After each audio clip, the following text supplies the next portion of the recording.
welcome to Tonight with Faryan. Nawaz Sharif party सदारत से नाअहल. Let's take a look at the headlines tonight. इंतखाबी इस्लाहात case का फैसला, नवाज शरीफ पार्टी सदारत के लिए नाअहल करार. नवाज शरीफ के किए गए तमाम फैसले भी कलअदम करार दिए गए. सेनेट के जारी करदा टिकट भी मनसूख हो गए.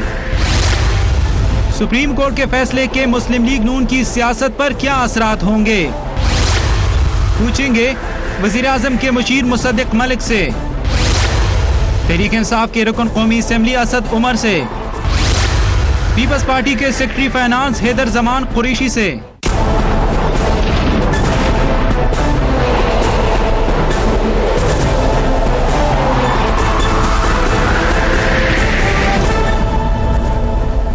And a very warm welcome to the show. Supreme court ने इंतखाबी इस्लाहात केस में साबिक वज़ीर आज़म नवाज शरीफ को पार्टी सदारत के लिए नाअहल करार दे दिया है. उसके साथ ही उनके किए गए फैसलों को भी कल अदम करार दे दिया है, जिसकी वजह से सेनेट इलेक्शन के लिए जारी किए गए टिकट्स भी मनसूख हो गए हैं. सुप्रीम कोर्ट के फैसले के मुताबिक ताकत का सरचश्मा सिर्फ अल्लाह ताला की ज़ात है. अवाम अपनी ताकत का इस्तेमाल अवामी नुमाइंदों के जरिए करते हैं. आर्टिकल 17 सियासी जमात बनाने का हक देता है, जिसमें कानूनी शराइत मौजूद हैं. तमाम हकूक कानून से मशरूत होते हैं. जो शख्स आइन के आर्टिकल 62 और 63 पर पूरा नहीं उतरता वो पार्टी का सरबराह कैसे बन सकता है. इलेक्शन कमीशन नवाज शरीफ का नाम पार्टी सदारत से हटा दे. 28 जुलाई को सुप्रीम कोर्ट से नाअहली के बाद बतौर पार्टी सदर किए जाने वाले तमाम फैसले भी कल अदम करार दिए जाते हैं. बहुत ही स्ट्रॉन्ग इम्पैक्ट पड़ेगा इस डिसीजन का. इस हवाले से नवाज शरीफ साहब ने एक स्टेटमेंट पहले ही दी है. Let's have a look. वो ये कहते हैं एक रियासती इदारे के हाथ पार्लियामेंट तक पहुंच चुके हैं. इंतजामिया तकर्रुर और तबादले ना कर सके, ये कौन सा आइन है. पार्लियामेंट का बनाया गया कानून मनमानी से ख़त्म करना खतरनाक होगा. पार्लियामेंट के कानून भी अदालती तौसीक के मोहताज हो जाएं तो ये कौन सा आइन है. पार्लियामेंट को आइन में तरमीम का इख्तियार है. पार्लियामेंट आइन के जरिए दीगर इदारों और अपनी हदूद का तयन करती है. ये बात तो नवाज शरीफ साहब ने की और उसके साथ उन्होंने ये भी कहा कि जज साहबान को आइन को बालातर और मुकद्दस दस्तावेज करार देना खुशाइंद है. I'll start with you Asad Umar साहब. जो फैसला आया है, यू थिंक कि बिल्कुल ठीक है, एक्यूरेट का इम्पैक्ट कहाँ तक जाएगा? देखिए, मेरे ख्याल में कोई बहुत ज़्यादा पाकिस्तान में इख्तलाफ राय था नहीं इसमें कि क्या फैसला आएगा. तकरीबन तमाम लोग यही एक्सपेक्ट कर रहे थे, जितने भी एक्सपर्ट्स हैं. बात बहुत मंतकी सी है, सादा सी बात है कि एक अगर मेयार है किसी पाकिस्तानी के MNA बनने का और कोई शख्स उसके लिए अहल नहीं है, तो उसको इस बात के लिए अहल हो कि वो 180 MNAs का लीडर हो, वो गैर मंतकी बात है. तो फैसला तो यही आना था शायद, इसीलिए कि ये भी फैसला है. फिर वो कितने साल तक नाअहल रहते हैं वो दूसरा केस रखा हुआ है. और उसके बाद शायद सबसे अहम जो है, जो एहतसाब अदालत के अंदर है, उन तमाम चीज़ों के अंदर इतने वाज़े शवायद, कानून इतना वाज़े नज़र आ रहा है. इसीलिए शायद मियाँ साहब ने और उनकी पार्टी ने, पहले तो वो मियाँ साहब खुद अकेले करते थे, वो और उनकी साहिबजादी, लेकिन रिसेंटली तो प्राइम मिनिस्टर सब उस बैंड वैगन पे आ गए. कुछ शदीद दबाव बढ़ाने की कोशिश की जा रही थी जजेस के ऊपर, क्योंकि वो नज़र आ रहा था कि फ़ैसले क्या होंगे. लेकिन आज आखिरकार फैसला जो है वो कानून के मुताबिक हुआ और वो तमाम दबाव धमकियां तक दी गई, वो सब रायगा साबित हुए. राइट. सो यू थिंक कि कानून के मुताबिक फैसला आया. एंड मुसद्दिक मलिक साहब, आपको टिकट भी मिला नून लीग की तरफ से टू बी ए सेनेटर. क्या तरीक़ाकार होगा अब अगर ये फैसला कलअदम हो गया है, जिन जिनको टिकट्स मिले हैं, तो फिर अब तरीक़ाकार क्या होगा? देखिए, मुझे उससे गर्ज नहीं है. सेनेट का इलेक्शन होगा नहीं होगा, मैं तो बात वहाँ से शुरू करूँगा कि ये जो कहा गया है कि अल्लाह ताला का जो पैगाम है उसकी मुताबिकत से सब चलेंगे. ये अल्लाह ताला का पैगाम सिर्फ आमरों पे और डिक्टेटर्स पे क्यों उतरता है? यानी ये शिक जो है सबसे पहले इंट्रोड्यूस की ज़ियाउल हक साहब ने, और इस शिक के खिलाफ बेनज़ीर अदालत में गई और एक 11 लोगों का जजों का बेंच था जिसने एक फ़ैसला दिया जिसे वो PLD सुप्रीम कोर्ट 416 कहते हैं, जिसमें 11 जजों ने जो आज अभी बात की है मेरे भाई ने, उससे उन्होंने वो मुत्तफिक नहीं थे और उन्होंने कहा कि बिल्कुल ऐसा नहीं हो सकता. आपको किसी भी पार्टी, अपनी पार्टी बनाने के लिए, पार्टी का कोई ओहदा रखने के लिए सिर्फ एक शिक है एक है उसके अंदर क्वालिफिकेशन, और वो ये है कि आपको पाकिस्तान का शहरी होना चाहिए, और सिर्फ एक डिस्क्वालिफिकेशन है, और वो डिस्क्वालिफिकेशन ये है कि आप सरकारी अफसर नहीं हो सकते। और उन्होंने बाकायदा कहा कि 17(2) जिसका आज जिक्र किया गया, आप नहीं पढ़ सकते 17(1) 17(2) के अंदर, और ये बाकायदा कहा गया। अब हम आज इस तजब्जुब का शिकार हैं कि वो 11 जज गालिबन गलत, आज तो फैसला हो गया हतमी तौर पे कि 11 सुप्रीम कोर्ट के जज जो थे वो गलत थे, और आज का बेंच जो बैठा है वो सही है, उसने ये फैसला कर दिया है। हमें इस पे दुख है, लेकिन हैरत नहीं है। हैरत इस वजह से नहीं है कि इससे पहले नजरिया ज़रूरत का भी फैसला हुआ था, वो भी जस्टिस मुनीर ने किया था। हैरत इस वजह से नहीं कि इस मुल्क में मार्शल लॉ लगते रहे और बाकायदा अदालतें जो हैं उसके में तौसीक करती रही, उनको वैलिडेट करती रही। हैरत इस वजह से नहीं कि 58(2)B, इससे पहले भी 58(2)B के तहत अदालतों के फैसले के जरिए, सदारती ऑर्डिनेंस के जरिए इलेक्टेड प्राइम मिनिस्टर जो हैं वो रिमूव होते रहे। हैरत इस वजह से नहीं कि भुट्टो साहब को फांसी दी गई थी, वो भी अदालत, सबसे बड़ी अदालत के सबसे बड़े बेंच ने दी थी।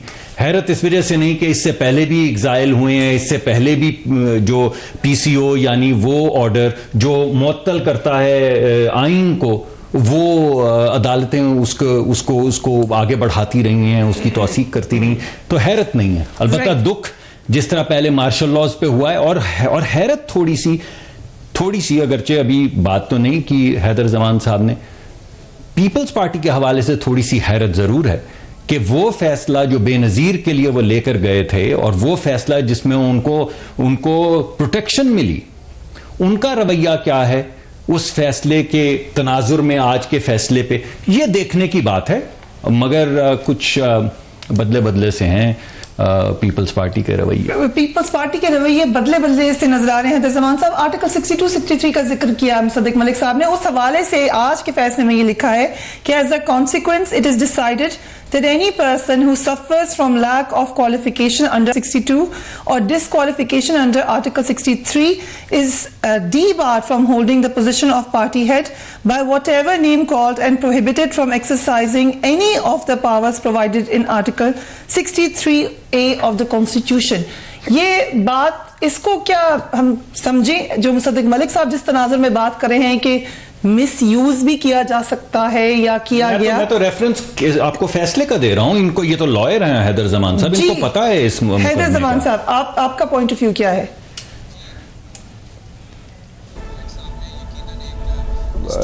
लेआउट किया है, बिल्कुल सुप्रीम कोर्ट के बहुत सारे फैसलों का इन्होंने जिक्र किया, और बादियो नज़र में बहुत सारी चीज़ें कॉन्टेक्स्ट में दुरुस्त भी हैं, लेकिन वो भी फैसले थे अदलिया के जब पाकिस्तान पीपल्स पार्टी की हुकूमतें डिज़ोल्व होती थी तो असम्बली बहाल नहीं होती थी और इनकी हो जाती थी जब मुस्लिम लीग नवाज़ की होती थी। ये बात भी दुरुस्त है कि PCO जजेस जो हैं उन्होंने फैसले दिए, और ये बात भी दुरुस्त है कि ज़फ़र अली शाह केस जैसे डिसीजंस भी आए जहाँ आमरों को आइन अमेंड करने की इजाज़त दी गई। लेकिन आज के कॉन्टेक्स्ट में हमें ये देखना है कि क्या अमीरुल मोमिनीन बनने के लिए जो तरामीम पेश की जब मुस्लिम लीग नवाज की हुकूमत थी 1997 में और कॉन्स्टिट्यूशनल अमेंडमेंट्स पास कर दी गई, या इस तरह पर्सन स्पेसिफिक लॉ पास किए गए, काले कवानीन, colourable legislation bulldoze through the parliament just to give one person the benefit. देखिए, हमने 18वीं तरमीम में ऐसे लॉज का खात्मा किया और इनको मालूम है कि 3 टाइम जो बार था उसको हमने ख़त्म किया। तो पाकिस्तान पीपल्स पार्टी हमेशा डेमोक्रेसी को सपोर्ट करती है। यहाँ इशू जो है थोड़ा मुख्तलिफ है। यहाँ इशू ये है कि 63 एंड 62 एंड पर्टिकुलरली 62(1)(f) में एक बंदा जब कन्विक्ट हो गया है और उसकी कन्विक्शन के नतीजे में वो 62 एंड 63 का जो थ्रेशोल्ड सुप्रीम कोर्ट कह रही है, क्योंकि 18वीं तरमीम के बाद पार्टी हेड बहुत पावरफुल हो गया है। आपको पता है कि 63A की डिफेक्शन क्लॉज भी लगती है और उसने बहुत सारे फैसले करने हैं पार्टी की अकाउंट्स के हवाले से, पार्टी की तंजीम के हवाले से, पार्टी के मेन ऑफिस बेरर्स के हवाले से। तो ये बड़ी पावरफुल पोजिशन है और particularly the words used by the supreme court today are not only just for the appointment of members of parliament उसकी अपनी जमात से, बल्कि process proceedings in the parliament. तो अब जब आपने इसको पढ़ना है तो section 5 of political parties order जिसमें लिखा हुआ था उस वक्त कि आप ऐसा बंदा नहीं बना सकते पार्टी हेड या ऑफिस बेरर जो कि 63 के पैमाने पे नहीं उतरता, और उसके बाद 203 और 232 जो इलेक्शन एक्ट जिसमें तरमीम करके, तो देखिए बात तो बड़ी गलत है। और सुप्रीम कोर्ट ने बहुत सारी चीजों को इस शॉर्ट ऑर्डर में कवर कर दिया है। एक तो इसको एबनिशियो अवॉइड कर दिया है, that deem to never have been present, यानी इशूड, यानी जिस दिन से वो बने हैं, यानी कवर नहीं दिया। आपको याद होगा कि इफ्तिखार चौधरी साहब की एक जजमेंट है जिसमें ख्याल ये किया जाता था कि जो डोगर कोर्ट के दौरान फैसले हैं उनको उन्होंने प्रोटेक्शन दी, जो कि उसको वो मानते नहीं थे, लेकिन उनके सादर किए हुए फैसले, तो शायद लोगों का ये ख्याल था कि ऐसी कोई प्रोटेक्शन दे देंगे, लेकिन उन्होंने नहीं दी। उन्होंने कहा कि डे 1 से एबनिशियो अवॉइड कर दिए हैं तमाम एक्ट्स, ऑर्डर्स। आपके ख्याल से बिल्कुल सही फैसला है। लेकिन बेनजीर के केस का पूछ लीजिए ना, उसमें भी यही कहा गया था कि अगर बेनजीर कन्विक्टेड होंगी तो नहीं सदर बन सकते। उस वक्त क्या डॉक्टर साहब 2 मिनट बिल्कुल वो सही है, उस फैसले में ये कहा गया था। और सुप्रीम कोर्ट के यहाँ पनामा के जो जजमेंट है 5 रुकनी और फिर हुदैबिया के केस में 3 रुकनी आ गई, तो सुप्रीम कोर्ट में यकीनन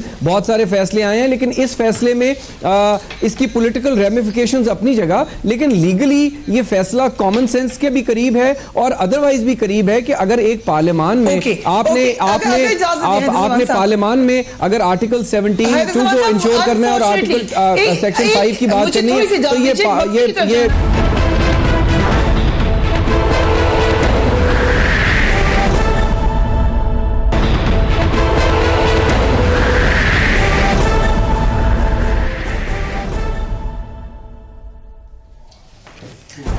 वेलकम बैक। नवाज शरीफ साहब ने ये कहा कि रियासती इदारे के हाथ पार्लियामेंट तक पहुंच चुके हैं।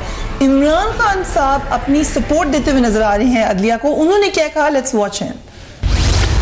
अब तक तो हम बैठे हुए हैं, हम सोच रहे हैं कि जनाब ये अदालतों के फैसले मान लेंगे, लेकिन अब हमें ये नज़र आ रहा है कि पूरे टकराव की तरफ जा रहे हैं। तो अगर इन्होंने ये टकराव की तरफ जाना है और ये दिखाने के कि अवाम इनके साथ है, हम अब दिखाएंगे कि अवाम पाकिस्तान की अदलिया के साथ है, इंसाफ के साथ है, इन चोरों के खिलाफ है, पाकिस्तान के आइन के साथ है। और इंशाअल्लाह ये मैं अभी दौरे शुरू कर रहा हूँ और मैं आपको डेट दूंगा, मैं अपने सारे कारकुनों से खुद मिलूंगा और डेट दूंगा, तैयारी करूंगा और फिर इंशाल्लाह यहाँ इस्लामाबाद में एक तारीखी शो करूंगा इनको बताने के लिए कि नवाज शरीफ को क्यों निकाला। असद उमर साहब, आप पहले इमरान खान साहब भी कह चुके हैं कि फैसला कमजोर था, अब आप एक कैंपेन शुरू करने लगे हैं उस फैसले की हक में, अदलिया के हक में, या आज के फैसले के हक में? ये बहुत एक बात कही जा रही थी कि जी वो देखें नवाज शरीफ जो जलसे कर रहे हैं और देखें, और वो नवाज शरीफ साहब खड़े होकर कहते थे कि देखें अवाम ने फैसला दे दिया। तो ये उसका जवाब दे रहे थे कि अच्छा अगर आपको अवाम का फैसला सुनना है तो हम भी आपको अवाम का फैसला सुना देते हैं, अगर जलसों में ही फैसला होना है। वैसे मैंने एक तजवीज़ दी थी पहले, उसको गौर से, संजीदगी से उस पर गौर करना चाहिए कि तमाम जो बड़े बड़े जुर्म है ना, उनकी एक लेवल सेट कर देना चाहिए कि भाई अगर आपने कत्ल किया तो कितने हजार का आप जलसा कर लें तो आपका कत्ल माफ है, आपने चोरी की तो कितने हजार आप निकाल लें तो आपका माफ है, क्योंकि अब यही कह रहे हैं ना कि अवाम की अदालत फैसला करेगी। भाई अवाम की अदालत इलेक्शन का फैसला करते हैं, चोरी का फैसला अदालतें करती हैं, कानून करता है। आपके ख्याल में अगर कानूनी तौर पर उन्होंने गलत फैसला किया, आपके पास मौका है, जाएं सबूत दें, अपने कानूनी सबूत दे दें, मनी ट्रेल दिखा दें, किस्सा खत्म हो जाएगा, फैसला ठीक हो जाएगा। तो ये जो एक बयानिया बन रहा था कि अवाम फैसले कर रही है, वो भी बड़े मजेदार एक बयानिया था। NA 156 जी देखें अवाम ने फैसला कर दिया, नाअहली के खिलाफ फैसला कर दिया। ओ भाई NA 4 के अंदर PTI इलेक्शन जीती, मुस्लिम लीग तीसरे नंबर पे थी, तो अवाम ने क्या फैसला कर दिया नाअहली के हक में। वहां पे PS 114 का इलेक्शन हुआ, वहां पे PTI पीपल्स पार्टी जीत गई, तीसरे नंबर पे थी मुस्लिम लीग नून।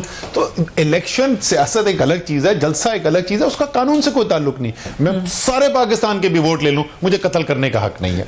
जहां तक इसकी 203 की बात है, क्योंकि बहुत कानूनी बातें हो रही थी, मैं तो कानूनदान हूं, मुझे तो बात समझ नहीं आती, मुझे तो कॉमन मंतक समझ में आती है, जो मेरे ख्याल में आप ग्वालमंडी में किसी थड़े पे जाके पूछ लें, आप I9 की मार्केट में चले जाएं, चरसदा चले जाएं, खुशदार चले जाएं, कराची चले जाएं, लोगों से पूछ लें जी क्या ये मंतकी बात है कि जिस आप टीम का हिस्सा होने के अहल ना हो, उस टीम का कप्तान होने के आप अहल हो?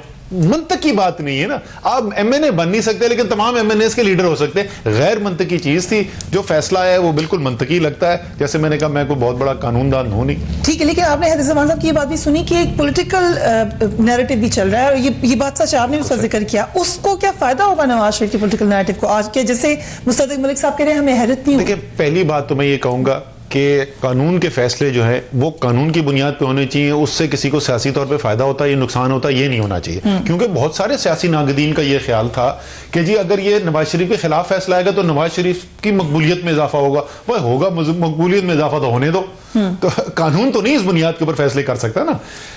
एक और चीज जो है वो बहुत अहम है, वो बार बार उसको दोहराया जाता है तो उसके ऊपर कमेंट करना जरूरी है, और वो ये कि पहले फैसले क्या किए गए।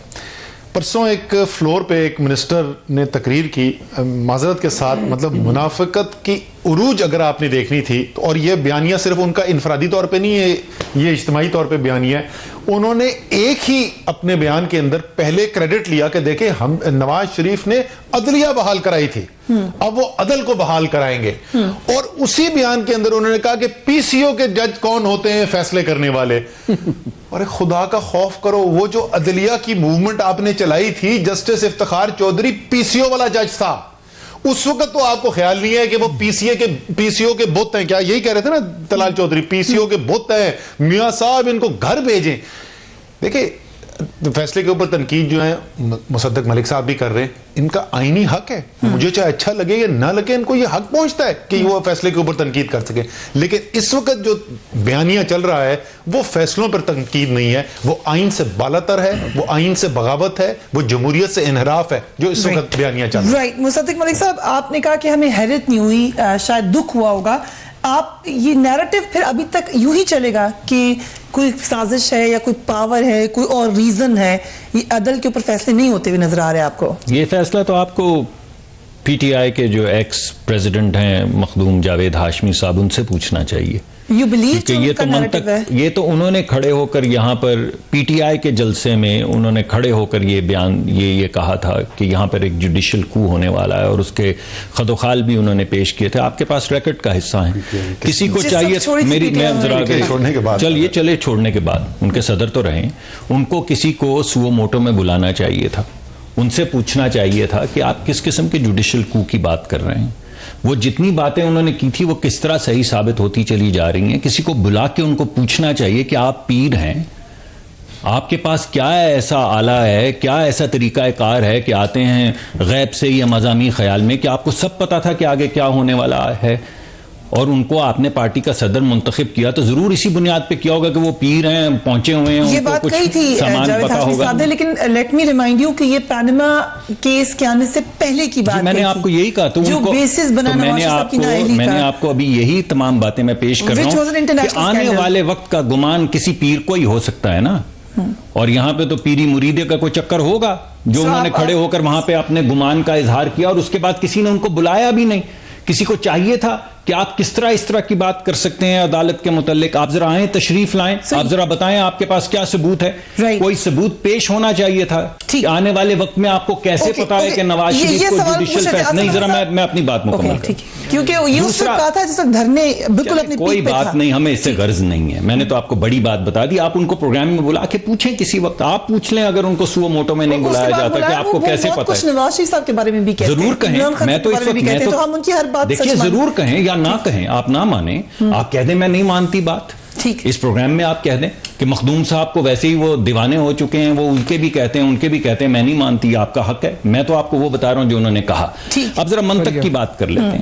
यानी मंतक ये है कि जो जबान अदालत बोलती है वही जबान जो है, जो जबान इमरान खान साहब बोलते हैं चोर चोर वाली, वही बातें अदालती फैसलों में भी आ रही हैं। और अभी भी आपने दिखाया वो ये चोर वाली बात जो है अभी आपने दिखाई कि चोर चोर चोर है तो फिर चोरी में निकाल देते ना, ये इकामा कहां से आया। यानी आपने पहले उसको फ्रिवलेस कहा, फिर उसको एडमिट किया जब थ्रेट किया गया कि दारुल खिलाफा बंद कर देगा, फिर 5 का बेंच बनाया, फिर 5 का बेंच बनाया, फिर 3 का बेंच बनाया, फिर व्हाट्सएप कॉलें की, फिर JIT बनाई, फिर JIT को पूरे रियासत की ताकत दी कि जहां से जो मर्जी इकट्ठा कर ले, और आखिर में कहा कि एक आपने जो वीजा लिया था उसके ऊपर आपने अपने बेटे की कंपनी ये दिखाया था कि उसके मुलाजिम हैं, और फिर तनख्वाह नहीं ली, क्योंकि नहीं ली तो आपका एसेट बन गई है और आपने डिक्लेयर नहीं की, इस वजह से आप चले गए हैं। ठीक, ये चोर है, ये चोरी है। और आज इस वजह से पार्टी पे आपसे किस अदालत से आपने उनको निकाला है कि वो अपने बेटे की कंपनी से उन्होंने तनख्वाह नहीं ली, ले लेते और लिख देते कि मैंने ले ली है तो फिर नहीं निकलते। ये मंतक है इस मुल्क के अंदर। तो अगर है ऐसा तो फिर एक और भी मंतकी काम करें, सोच पे पाबंदी डालें, ठीक। क्योंकि आप हटा तो सकते हैं पार्टी की लीडरशिप से, सोच पे कैसे ताले डालेंगे? आप ऐसा करें कि जबान पे पाबंदी डालें, जबान पे भी पाबंदी डालें। साहब ने जवाब देना है, लेकिन मैं एक क्विक ब्रेक ले लूं, उसके बाद we will be right back. Keep watching tonight fair.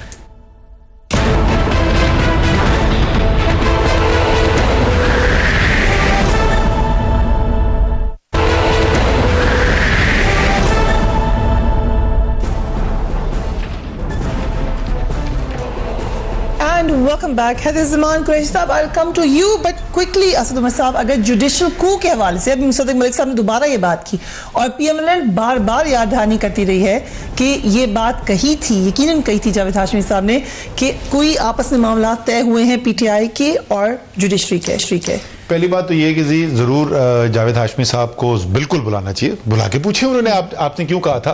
पहला बड़ा फैसला by the way Javed Hashmi की ये स्टेटमेंट देने के बाद जो बड़ा फैसला आया था वो जुडिशियल कमीशन की रिपोर्ट थी, इसी जुडिशरी ने ली थी और मुस्लिम लीग नून ने सेलिब्रेशन की थी, उन्होंने कहा था हमारे हक में फैसला हो। तो पहला बड़ा फैसला ये आया था। दूसरा, ये कू कौन सा हुआ है जनाब? मुस्लिम लीग नून की हुकूमत है, शाहिद खाकान अब्बासी डेजिग्नेट ऑफ मियां मोहम्मद नवाज शरीफ इस वक्त वजीर आजम बैठे हुए, पंजाब में मुस्लिम लीग नून की हुकूमत है, ये कू कौन सा हुआ है? और वो दूसरे पॉइंट से रिलेटेड है कि ये चोर चोर क्यों कह रहे? भाई अगर किसी ने चोरी की उसको चोरी कहेंगे ना, चोर को मर्डर तो नहीं कह सकते, अब उसको कातिल तो नहीं बेचारे को कहना शुरू कर देते। अगर चोरी की तो एक आदमी नहीं कि जी दो लोग एक ही लफ्ज क्यों इस्तेमाल करें, दो क्या 100 लोग बोलेंगे तो 100 यही बोलेंगे कि चोरी हुई है। लेकिन वो और बात है कि जुडिशरी ने चोर कहा नहीं था। उन्होंने एक सवाल पूछा था कि बताइए कि क्या कोई चोर बन सकता है। अब वो मरियम ने अपने दिल में ले लिया, उन्होंने कहा कि मेरे वाले साहब की बात हो रही है, तो इसमें उस बेचारे जज का क्या कसूर है? आखिरी चीज अकामा के ऊपर मैं क्विकली कह दूं, अकामा जो है वो सिर्फ तनख्वाह न लेने की बात नहीं है। जिस कंपनी का अकामा वो छुपा के बैठे हुए थे उसी के थ्रू मल्टी मिलियन डॉलर की मनी लॉन्ड्रिंग की गई है। वो जो एसेट लिखा हुआ है सर, ये मैंने तो फैसले में ही पढ़ा है, मैं तो फैसले के अंदर ही पढ़ा है। इस बात पे डिस्क्वालीफाई किया कि मनी लॉन्ड्रिंग सऊदी अरेबिया से, पूछिए सऊदी अरेबिया से, जी आपने भी पढ़ा है, मैं बता देता हूं, सऊदी अरेबिया से जो हिल मेटल्स का 89%, ये मेरी कैलकुलेशन नहीं है, ये सुप्रीम कोर्ट की जजमेंट में लिखा हुआ है, 89% प्रॉफिट जो है वो इस दुबई की कंपनी के जरिए, जिसका अकामा मियां साहब के पास था, वो वहां पे किया। उन्होंने सजा जो दी है जनाब, उन्होंने बड़ी सादा सी दी है। उन्होंने कहा ये आपने वायलेशन की है, इसकी सजा ये हो गई। ये लिखा है कि मनी लॉन्ड्रिंग पे हम इनको कर रहे हैं। भाई तो बोलो ना सर, मुझे मुकम्मल करने ना, भाई बताया तो उन्होंने क्या लिखा है। पांच जजेस के एक के भी हकायक के ऊपर दो राय नहीं थी। 5 जजेस ने तो फैसला ही नहीं दिया, 3 ने दिया है। 5 जजेस, पुरानी बात, 5 जजेस ने फैसला दिया। वाला सर इसके ऊपर 3 जजेस इसके ऊपर क्लैरिफिकेशन आ चुकी है कि वो 2 जजेस की जजमेंट स्टैंड करती है, ये 5 जजेस की जजमेंट है। 2 ने कहा, फैक्ट्स पे कोई दो राय नहीं थी, 2 ने कहा हमें और कोई मजीद कानूनी कार्रवाई की जरूरत नहीं है, डिस्क्वालिफाइड इनको सजा दी जाए। दूसरे 3 ने कहा नहीं, इनकी चोरी जो पकड़ी गई है उसके लिए इनको मौका दिया जाए कि ये ट्रायल कोर्ट में जाके अपने आप को डिफेंड करे। उन्होंने कहा है चोरी पकड़ी गई, उन्होंने कहा अरबों रुपए के असासे हैं जिसका ये जवाब नहीं दे सके, जिसकी मनी ट्रेल नहीं दे सके। पकड़ी गई है तो फिर दोबारा से दो ट्रायल कर रहे हैं। सर ट्रायल नहीं हुआ ना, वो ट्रायल कोर्ट नहीं है, आपको भी पता है। मुझे भी बात कर लेने दें। पहली बात तो ये है कि ये फैक्चुअली गलत बात है, और आपने भी ये पढ़ा है और बाकी भी तमाम लोगों ने ये बात पढ़ी है। उनको इस बात पे कि मिस डिक्लेरेशन ऑफ एसेट, यानी वो तनख्वाह जो उन्होंने नहीं ली, उस तनख्वाह के ना लेने पे वो उनका एसेट बन गया, रिसीवेबल्स की शक्ल में नहीं। एक मिनट ठहरिए, गलत बात आपके प्रोग्राम में नहीं होनी चाहिए। ठीक नहीं, लेकिन ये आपकी इंटरप्रिटेशन, बाकी तमाम चीजें लिखी होंगी। फैसला ये किया गया कि उनका जो इकामा है जिसपे उन्होंने वो डिक्लेयर नहीं की अपनी तनख्वाह, उससे उनको डिस्क्वालीफाई किया जा रहा है। और अगर ये फैसला हो चुका था, अगर ये चोरी पकड़ी गई थी, तो फिर ये एक केस का कितनी दफा ट्रायल करेंगे? वहीं पे सजा दे देते अगर पकड़ी गई थी तो। अगर सबूत और शवाहिद वहां पे मौजूद थे तो फिर वहां पे अगर इजाजत दें तो हैदर साहब की तरफ चलते हैं। हैदर साहब, ये तो मामला है जिसमें पीएमएल का एक मौकफ है, पीटीआई का है, कोर्ट्स का अपना मौकफ है, लेकिन अभी जो आज का फैसला है उसके बाद सेनेट के इलेक्शंस का क्या होगा तरीकेकार, और जहां जहां पे बाय इलेक्शन हुए हैं, जहां टिकट नवाज शरीफ साहब ने दिए, उसका क्या होगा?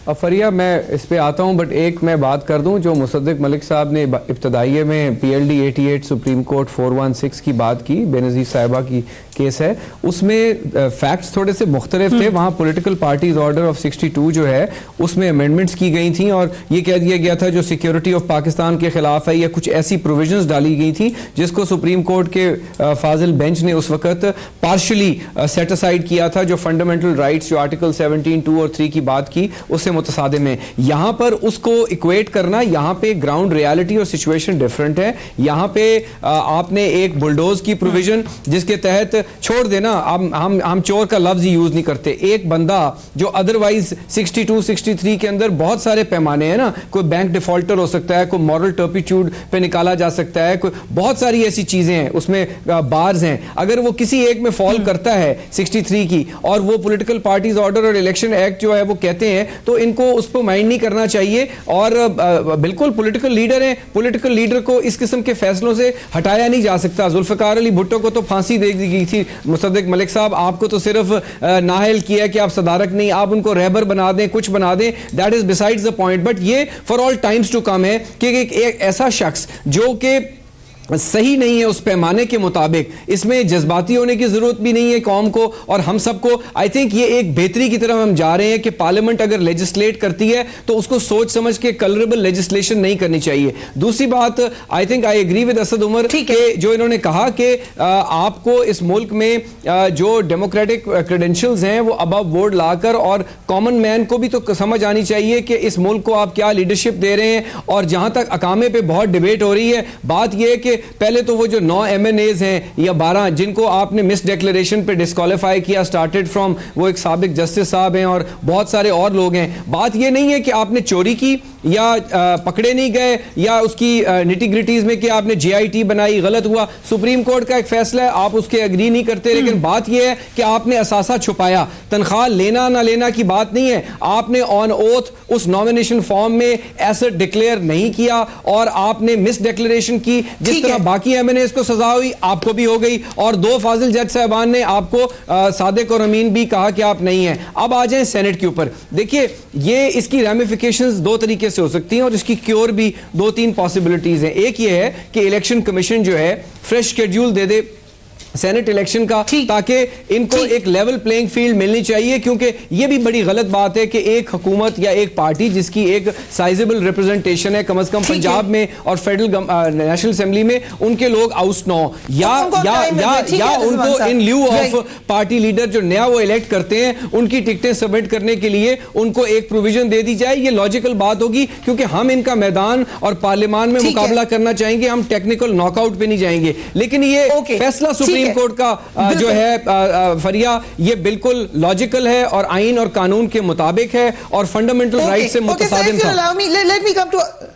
राइट, असद उमर साहब, सेनेट के इलेक्शंस का क्या आप समझते हैं? कहा यह जा रहा है कि इलेक्शन कमीशन के पास इसका इस्तेहकाक है, लेकिन क्या होना चाहिए आपके ख्याल से? देखिए मैं उसके ऊपर बात कर लूं, लेकिन क्योंकि एक उन्होंने बात की थी, मैंने कहा था कि हैदर की बहुत देर से बारी आ रही थी, उस पर मैं कमेंट कर दूं। ये जजमेंट के अंदर लिखा हुआ है और हम मुसद्दिक मलिक साहब भी वहाँ पे होते थे, मैं भी होता था कोर्ट के अंदर, शायद आप भी वहाँ पे आती होंगी। सुप्रीम कोर्ट में जजेस ने कहा अरबों रुपए के असासे हैं जो आपने डिक्लेयर नहीं किए हैं, जिनकी आप मनी ट्रेल नहीं दे सके हैं। सिर्फ सवाल ये था, और 2 दफा ट्रायल नहीं हो रहा, उन्होंने कहा ये कि 184(3) के तहत हम फंडामेंटल राइट्स का केस उठा सकते हैं, लेकिन जहां पे ट्रायल है तो उन्होंने मियां साहब को एक फेवर किया कि आप एक ट्रायल प्रोसेस से गुजर के अपने, अगर आपके पास कोई और चीज है और विटनेस को स्पेशली क्रॉस एग्जामिन करने का राइट आपके पास हो, सिर्फ इतना कहा गया।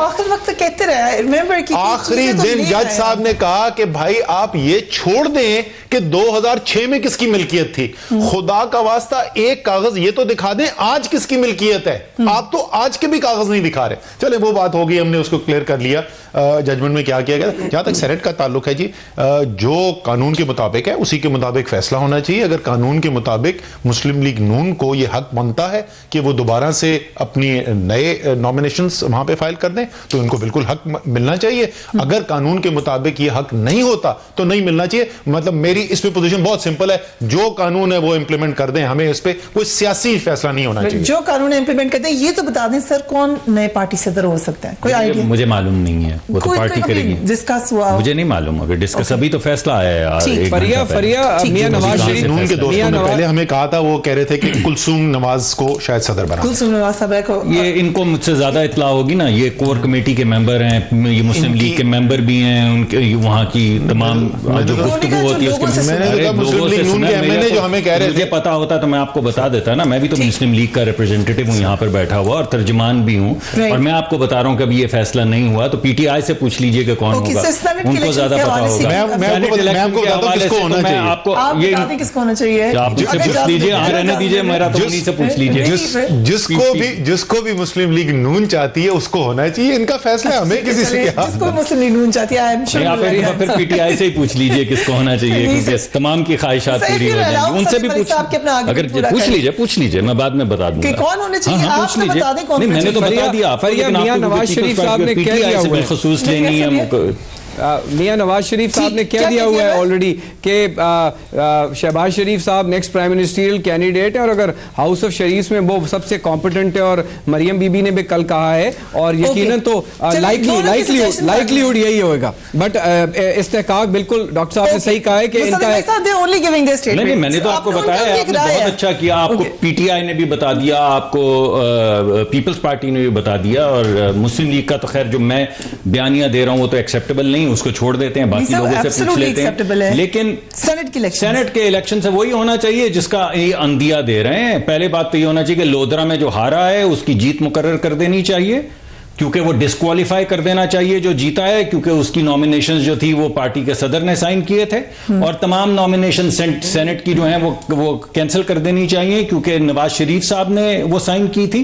पीटीआई को वॉक ओवर देना चाहिए ताकि हारी हुई पार्टियां जो हैं उनकी सेनेट के अंदर बर्तरी हो जाए। ये बात तो हुई भी है वहां पर, मैंने तो अखबार में ये पढ़ी भी है कि ये कहा गया कि जब आप इनको वॉक ओवर मिल जाएगा तो उसके बाद फिर आप कैसे लेकर आएंगे कानूनी तरामीम। तो आप जो कह रहे हैं वो हो जाना चाहिए, बिल्कुल इनको वॉक ओवर दें पीपल्स पार्टी को, जिनकी जितनी भी सीट है नेशनल असेंबली में, और वॉक ओवर दें पीटीआई को, ये जाके सेनेट के अंदर अपनी मेजॉरिटी जो है वहां पर बनाएं इसी अदालत के डिसीजन के जरिए। और अदालती डिसीजंस के जरिए अगर आप आईजी लगा सकते हैं, अदालती डिसीजंस के जरिए आप अगर इदारों के सरबराह लगा सकते हैं, अदालती फैसलों के जरिए अगर आप मुल्क के इलेक्टेड प्राइम मिनिस्टर हटा सकते हैं, तो अदालती फैसलों के जरिए सेनेट की भी आप रिप्रेजेंटेशन तय कर दें कि क्या होगा, कौन जीतेगा। इससे क्या अगर कौन वोट लेकर आया है। नहीं, मैं बहुत खुश हूं आपको